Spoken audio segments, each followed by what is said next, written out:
Boa tarde, aqui é a doutora Cristina Aguiar com a live da quinta-feira.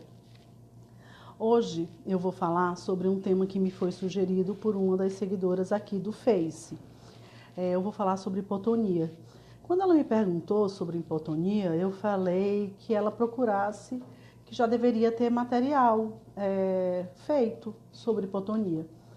E aí eu fui procurar, porque eu pensei que já tinha falado sobre isso em alguma live anterior. Eu não falei especificamente de hipotonia. Existem algumas lives, existe referência à hipotonia, a dizer o que é a hipotonia, mas não foi tema real de nenhuma live. Então, por isso, é um dos temas, uma das causas mais comuns, né, de procura ao neuropediatra, então eu achei que a sugestão era bem válida. Então, por isso que eu estou realizando essa live sobre hipotonia. Primeiro, relembrando, hipotonia é quando eu tenho uma criança mole demais para a idade. Essa avaliação da parte motora ocorre no primeiro ano de vida. Quando o recém-nascido nasce, ele é bem molinho. Ele vai crescendo e ele vai, com o decorrer do tempo, sustentando o pescoço, ficando durinho o pescoço, depois ele vai endurecendo o tronco, que faz com que ele comece a sentar, depois ele vai engatinhar, depois ele vai andar. É primeiro bloco do desenvolvimento neurológico na infância, é o bloco motor. Hipotonia é quando a criança é molinha. Quer dizer, ele ainda não sustenta o pescoço, o pai acha assim, ele é muito molinho. Então, hipotonia é uma queda, uma deficiência na força muscular, principalmente percebido pelos pais por não sustento adequado da cabeça, do tronco. Então, por isso é que se chama hipotonia. Esse termo, o bebê tem um prazo máximo, se nasceu a termo, para segurar o pescoço. Se ele foi prematuro, existe a idade corrigida, que é onde você corrige a idade pela prematuridade do paciente, né? Mas o paciente que nasceu a termo, nasceu no tempo, ele tem até os 3 meses para fazer o sustento cefálico. Tem mais de 3 meses e não tem sustento cefálico, então ele tem hipotonia. Então, ele tem uma deficiência na força. Ainda não sei a causa. Hipotônico. Aí, a hipotonia tem diversas causas. Aí, o que acontece? Se ele é hipotônico, ele já merece uma avaliação. Ele vem ao neuropediatra por causa da hipotonia. Agora, eu vou investigar as causas. Eu posso ter diversas causas para a hipotonia. Causas mais comuns e causas mais raras, que todas apresentam hipotonia no quadro. Vamos dar exemplos. Eu posso ter uma hipotonia porque essa criança nasceu com uma doença muscular. O músculo dela é doente. O músculo dela é que não tem a força adequada. Então, existe um grupo de doenças na neurologia que são as doenças musculares. A neuromuscular. Quer dizer, ele nasceu com uma doença no músculo, ou então na ligação, na condução, onde o nervo estimula o músculo, mas todas são classificadas como neuromuscular. É uma causa. É muito comum? Não. São as doenças mais comuns? Não são. São tão mais raras. Existem as doenças da neuromuscular. Eu posso também ter como doença rara, também para hipotonia, um outro grupo na neuropediatria, que são os erros inatos do metabolismo, que são doenças raras de difícil diagnóstico, principalmente no Norte e Nordeste, porque nós precisamos de laboratório sofisticado e nós não temos laboratório sofisticado para o diagnóstico. Nós escolhemos e mandamos para fora. Mas para se fazer uma investigação, para esse grupo de doenças que se chamam erro inato do metabolismo, você precisa pensar nelas. Quer dizer, você está procurando uma causa para essa hipotonia. É comum? Deve ser mais comum do que eu imagino. Nós é que fazemos pouco diagnóstico. Então, ela deve ser mais comum do que eu imagino, mas realmente no consultório ela não é tão comum.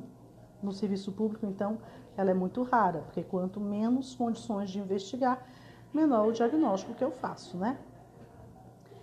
Existem as crianças que são hipotônicas e quando a gente vai investigar, elas têm má formação cerebral. Quer dizer, ela é hipotônica, ela tem um atraso de desenvolvimento, porque o cérebro dela nasceu com má formação. Isso aconteceu durante a concepção e gestação, principalmente no início da gestação. É uma causa para a hipotonia. Comum? Não tão comum, mas existem. E aí eu vou para a causa mais comum. A causa mais comum de hipotonia é uma criança que teve, em algum momento da gestação, onde o mais comum é a hora do parto.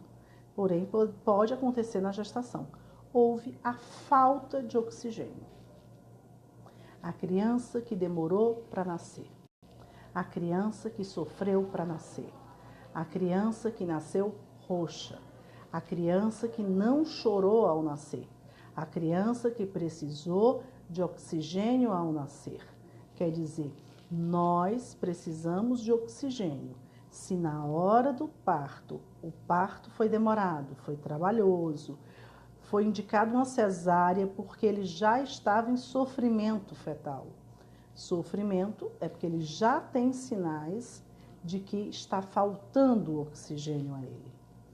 A falta de oxigênio, infelizmente, é a causa comum. Quando nós vamos examinar um paciente que é hipotônico por causa da falta de oxigênio, o neurologista percebe que ele não é totalmente mole.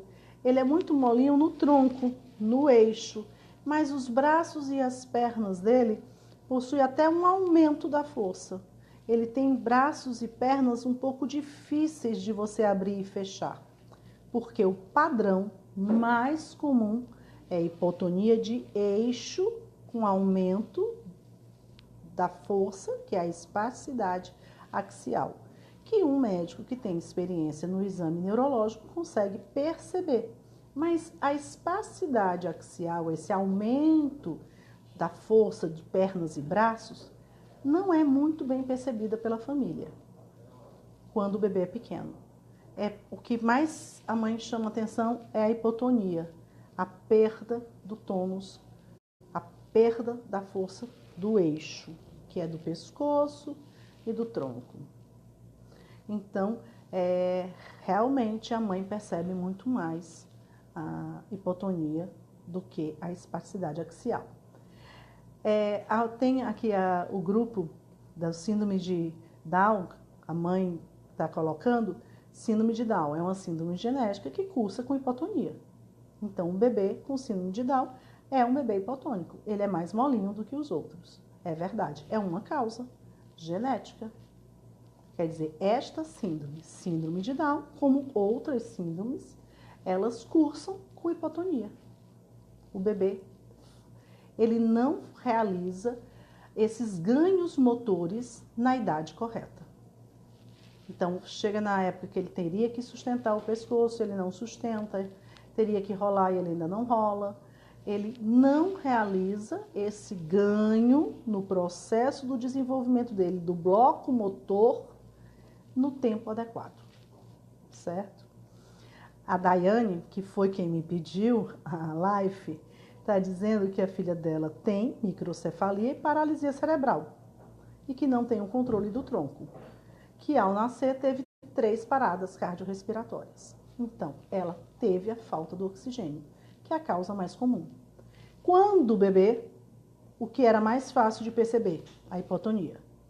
Quando ela cresce um pouco mais, você começa a perceber melhor a espasticidade, que é essa dureza, essa dificuldade de abrir e fechar as pernas dessa mesma criança, que o tronco é muito mole. Ela fica parecendo um bonequinho de pano, ela se derrama. Então, este padrão tetra porque são 2 braços e 2 pernas, tetra espástico com hipotonia de eixo é o padrão mais comum de anóxia neonatal, quer dizer, de falta de oxigênio. Então, infelizmente, no nosso meio é a causa mais comum de hipotonia, embora existam outras causas. Porém, o que deve ser salientado para a população é que se você tem um bebê molinho, você tem que investigar a causa para poder iniciar o tratamento, para você ter melhores respostas. Então, essa criança hipotônica vai para a investigação para saber qual é a causa e depois que se coloca qual é a causa da hipotonia, a gente vai começar a reabilitação. Quanto mais cedo se começa a reabilitação, melhor os nossos resultados. Entre uma criança que teve uma lesão e que realizou reabilitação e uma criança que tem essa mesma lesão e não realizou a reabilitação, no decorrer do tempo você vai ver diferenças absurdas. Ganhos que talvez sejam pequenos para alguns são imensos para essas crianças. Sustentar o pescoço é um ganho imenso. Em vez de ficar caída a cabeça, você tem uma cabeça que você se volta, isso é um ganho para uma criança hipotônica. Sustentar o tronco com apoio, quer dizer, conseguir sentar, mesmo que precise de apoio, é um ganho. Sentar sem apoio, então, é uma maravilha. O andar pode acontecer nessa criança hipotônica, não será na idade correta e pode não acontecer. Depende de cada caso, depende de quem nós estamos falando, de qual é o grau, porque lembre, faltou oxigênio, mas essa falta, quanto foi? Foi uma falta leve, pequena? A criança vai ter uma hipotonia leve. Foi uma falta grave? Vai ter uma hipotonia maior. Então, também, cada caso é um caso. Por isso que precisa ser avaliado de forma bem individual. Por isso é que é necessário a avaliação, entendeu? Então, as crianças precisam ser diagnosticadas para ser colocado o tratamento de reabilitação o mais cedo possível, de forma correta. Eu já fiz uma outra live, essa sim está feita, sobre os cuidados que você deve ter no bebê hipotônico. Quer dizer, se você tem um bebê hipotônico, ele não consegue firmar o pescoço, o tronco, você tem que ter cuidados de manuseá-lo, de segurá-lo, de transportá-lo para evitar a deformidade, principalmente de coluna. Porque como ele não tem firmeza de tronco, você segura ele e ele se derrama para um lado. E essa posição viciosa que acontece no transporte, leva ele, por consequência, a ter uma escoliose e uma deformidade torácica que é difícil tratar porque será feito por meio de cirurgia e uma cirurgia extensa. Isso sim já tem uma live sobre esse assunto. Então, a anóxia, que é a quer dizer não oxigênio, anóxia, não oxigênio. Anóxia neonatal, porque é no período neonatal, no período que é o período do nascimento, período neonatal. Então, a anóxia neonatal é a causa mais comum no nosso meio. E deveria existir uma política melhor, uma política de saúde pública para que o neonatologista, que é o pediatra neonatologista, estivesse nas salas de parto, porque ele possui condições de socorrer o mais rápido possível essa criança. Ele pode reverter mais rápido essa falta de oxigênio. Quanto mais rápido ele reverter, menores serão os danos que essa criança vai ter. Então, por isso que a classe médica tem esse conhecimento e fala tanto que deveria ser usual toda sala de parto ter um pediatra e, de preferência, um pediatra neonatal. O pediatra sabe fazer essa abordagem de uma criança que não nasceu bem e o neonatologista é o especialista para isso. Então, por isso é que a gente fala de uma pessoa mais preparada, mais rápida, com muita experiência, porque quanto mais rápido for feita essa falta de oxigênio for revertida, menores são os danos dessa criança e menores serão as sequelas dessa criança. E eu posso até não ter sequelas se ela foi bem assistida. Eu tenho crianças no consultório que têm sequelas mínimas porque foram muito bem assistidas. Possuem um grau de hipotonia muito leve, mas no relatório o que me colocam é que elas nasceram, que foram ressuscitadas. Então, esse neonatologista ressuscitou essa criança em minuto, para ter um dano tão pequeno. Letícia está falando que ainda tem dúvida sobre a encefalomalácia. Encefalomalácia, esse sim, existe um texto no blog sobre explicando a encefalomalácia. É porque a falta de oxigênio, ela vai dar um machucado, ela vai dar uma cicatriz no cérebro. Esta cicatriz se chama encefalomalácia. É o termo técnico, encefalomalácia. Então, vai haver uma área, numa região do cérebro específica, que nós chamamos de periventricular, onde você vai ter uma alteração do tecido cerebral. E é típica, é uma cicatriz típica da paralisia cerebral, típica da falta de oxigênio que essa criança sofreu. E se ela quiser ver mais, você pode procurar lá no blog, no neuropediatria.blogspot.com.br, que lá tem um texto, porque há algum tempo atrás uma mãe me falou: doutora, eu procuro no Google sobre leucomalácia, encefalomalácia e eu não encontro com facilidade, só encontro com termos técnicos. Então, há alguns 6 meses atrás eu fiz esse texto. Corre no blog, ele tem formato de texto. Infelizmente, como a mãe está falando, não temos esse especialista neonatologista em todos os hospitais, em todas as salas de parto, mas deveríamos ter sim. Então, por isso que a gente precisa desse profissional, porque ele é quem pode reverter mais rapidamente a falta de oxigênio e essa, infelizmente, é a causa mais comum. Então, esta criança que sofreu a falta do oxigênio, se for de uma forma leve, ela pode ter uma hipotonia leve.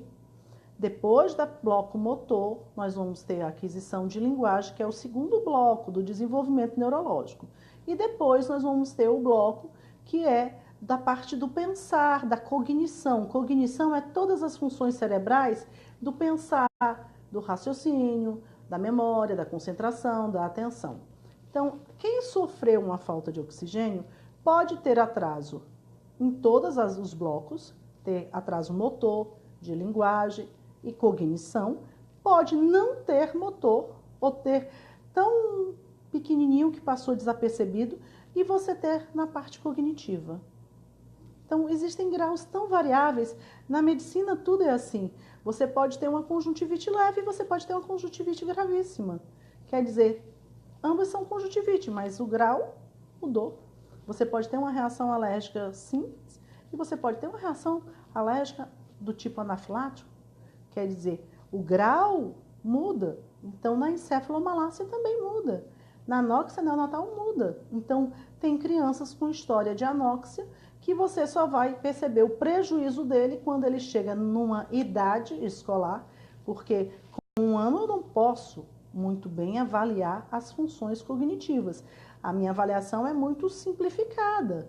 Se ele entende comandos simples, mas só quando ele entra na escola é que eu vou ver se ele vai acompanhar. Quer dizer, se aquela matéria que está sendo dado, ele vai conseguir assimilar, memorizar, acompanhar, aprender. Então, a cognição, todas essas funções cognitivas, a gente vai avaliar mais tarde. A parte motora, que é a hipotonia, que foi o tema me dado, você vai ver no primeiro ano de vida. Então, essa criança demora para sustentar o pescoço, demora para sentar. Ela normalmente não engatinha, porque o engatinhar é a coisa que o neuropediatra mais gosta. Porque o engatinhar, ele é necessário, ele mostra que essa criança está num desenvolvimento adequado. Essa criança que pula o engatinhar, que não, doutora, ela já foi andando. Os pais contam isso como sendo uma maravilha. Isso não é uma maravilha, ele pulou uma etapa. E a grande maioria das vezes, as pessoas que pulam uma etapa do desenvolvimento, não, isso não é um bom sinal. Então, na grande maioria das vezes, quando o pai fala que não, quando ele andou, ele já foi andando, ele não engatinhou, não. Ele conta como se ele tivesse pulado um ano no colégio, porque ele era bom demais. Mas isso não é verdade. A grande maioria das vezes ele não engatinhou porque ele tinha uma dificuldade para engatinhar, que é um movimento complexo. Ele fica de 4, os braços e pernas, ele tem 4 apoios e ele tem que fazer essa troca rapidamente sincronizada. Tem que haver uma coordenação motora entre braços e pernas. Aquele engatinhar de gatinho, bem bonitinho, aquilo ali é uma maravilha, porque você vê que ele tem desenvolvimento, ele tem força, coordenação, ele tem sincronia dos movimentos, então mostra que é uma criança que está com desenvolvimento neurológico adequado. Então, quem não engatinha não está melhor do que os outros, está pior do que os outros. Não pulou de ano, ele pulou uma etapa. E provavelmente ele pulou uma etapa porque ele não tinha capacidade de realizar essa etapa. Simplesmente eu acho que eu respondi a todos. Aqui estão me perguntando sobre autismo, mas não é tema da live. Então, eu já falei muito sobre autismo, sobre TEA, sobre autismo. Tem um material vasto, eu não sou a única que fala, tem muito material sobre autismo.